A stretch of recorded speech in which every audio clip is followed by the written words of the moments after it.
Influence of heredity and environmental.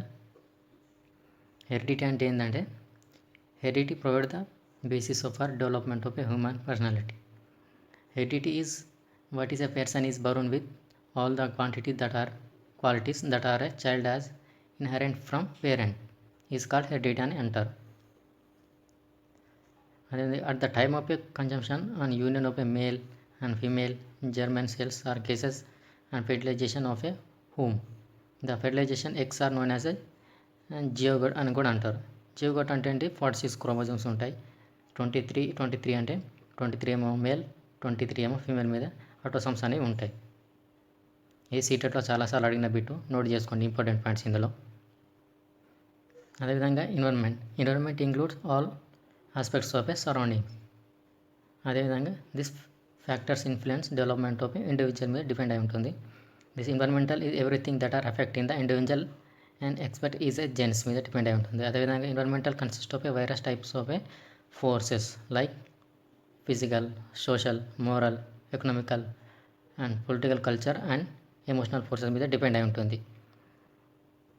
Teacher should be try to provide best mental environment so the child can be flourish. ఇది కూడా important in environmental పాయింట్లో. అదేవిధంగా psychological individual environment is related to all those stimulate. ఇది important, environmental stimulate మీద base అయి ఉంటుంది. సీటెట్లో చాలాసార్లు అడిగిన బిట్ ఇది కూడా. Which is face from moment of a fertilization still death వరకు ఉంటుంది. అదేవిధంగా ఎన్విరాన్మెంటల్లో generally divide into 2 categories divide చేశారు. అదేంటంటే న్యాచురల్ అండ్ సోషల్. ఇది ఏ కేటగిరీస్ డివైడ్ చేశారని క్వశ్చన్ చాలాసార్లు అడగడం జరిగింది సీటెట్లో. ఇది ఇంపార్టెంట్ ఫర్ సీటెట్, నోట్ చేసుకోండి. అదేవిధంగా identical and paternal twins. Identical twins అంటే ఏంటంటే identical twins are rise from germinum of a same home. అంటే సేమ్ హోమ్ అంటే వన్ హోమ్ నుంచి డెవలప్ అవుతుంది. అదే identical twins are responsible each other and are always same sex, while a paternal twins mostly just like a brother and sister at the same time. అదేవిధంగా paternal twins are rise from 2 separate homes. అదే heredity is on important factor in the life of an individual.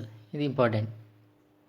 Nature versus and nurture, new teacher. Nature heredity మీద base అయి ఉంటుంది, environmental మీద base అయి ఉంటుంది. దీని formula ఏంటంటే development equal to heredity into environmental. ఇది సీటెట్లో చాలాసార్లు అడిగాడు, ఇంపార్టెంట్, మోస్ట్ ఇంపార్టెంట్. అదేవిధంగా significance of heredity and environment. Heredity is a defined as the totally of a biologically transmitted factor. ఇది కూడా ఇంపార్టెంటే. అదేవిధంగా environmental is the totally condition that are serve to stimulate behaviour, act of bring about the modification of behaviour. Stimulate already నేను చెప్పాను, ఈ bit చాలా important అని. ప్రతి ఇంపార్టెంట్ పాయింట్ నోట్ చేసుకోవాలి. అకార్డింగ్ టు వుడ్వర్డ్ ఏమని చెప్పాడంటే both are equal essentially in the growth and development of a child. ఇది వుడ్వర్డ్ ఎక్స్ప్లెయిన్ చేశాడు. Individual is the same result of a multiplication of a heredity and environment. Already నేను ఇంతకుముందే చెప్పాను. Law of a heredity ఏమని చెప్పాడంటే John Gregor Mendel propose to 2 laws గురించి explain చేశాడు.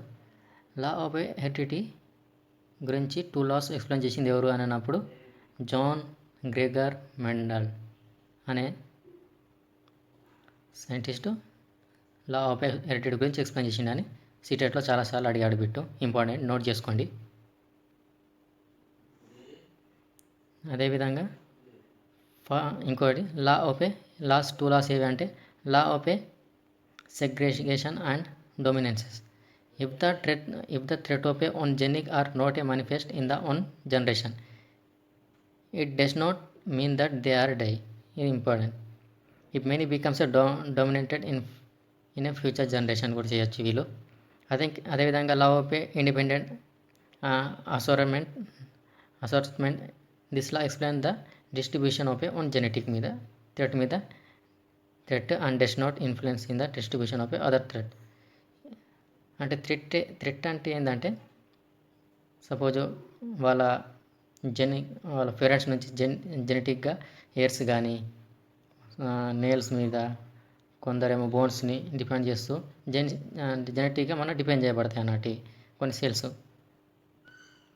అదేవిధంగా నేచర్ అండ్ న్యూచర్ మధ్య డిఫరెన్స్ ఏంటంటే నేచర్ అంటే హెరిడిటీ మీద డిపెండ్ అయి ఉంటుంది, న్యూచర్ అండ్ ఎన్విరాన్మెంట్ డిపెండ్ అయి ఉంటుంది. ఇంకోటి strong influence on a physical development మీద. అదే ఇది నేచర్ ఏంటంటే everything that are surrounded influence child. అదేవిధంగా physical makeup that child inherent from parents, ఇది నేచర్. న్యూచర్ ఏంటంటే family, social, neighbouring and media etcetera మీద డిపెండ్ అయి ఉంటుంది. ఇది నేచర్ వర్సెస్ న్యూచర్.